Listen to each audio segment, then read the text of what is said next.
Good morning. Well, I noticed something interesting today. First, a little personal information. My wife and I seem to be drawn to the middle part of First Samuel over and over. For some reason, we just keep winding up back there. Um, it's very interesting. Um, Honestly, getting a little tired of reading the same scripture over and over. I probably shouldn't admit that, but it's true. You read the same things over and over, and you wonder why you're still there. Just to be honest. But I noticed something I hadn't noticed before, and I've heard countless sermons on the Battle of David and Goliath. And I get a little tired of those too because they all seem to teach the same things, and there's a point where you just say, "Okay, I get it, I get it." But in my quiet times, the Father seems to teach me things that I hadn't heard before. And so we were going over the Battle of David and Goliath, and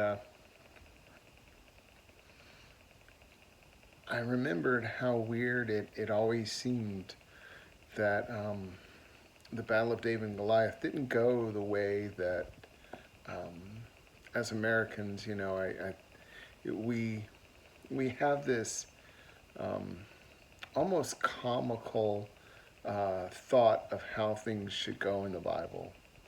And it comes through in the way we make action movies, and the Battle of David and Goliath is kind of like the biblical version of an action movie, and if an American movie writer was writing this, instead of the way it happened, he would say, "Oh yes, well David slung that stone and it hit Goliath's head and his head just blew up and he had no head anymore." I know it sounds funny, but that's the way we write movies, and that's almost the way we expect things to go. And when the Father moves supernaturally, we expect something almost crazy sounding like that. But that isn't the way it went. It was a two-part process, It says that the stone hit Goliath's head and it sunk into his forehead. And then he fell. And David took his sword and cut his head off. And you think, well, why is this even necessary? Could God not have killed him? Well, sure he could. I mean, David didn't even need to show up. God could just kill him wherever. He's done that before, right? We see other examples of that. But the wonderful thing we see over and over in Scripture is a great continuity. In other words, we see the same things taught over and over in different ways. And this is one of them. But let's take a step back. When the Israelites were entering the Promised Land, in Deuteronomy chapter 1, we see the Father telling them to go in and take the land.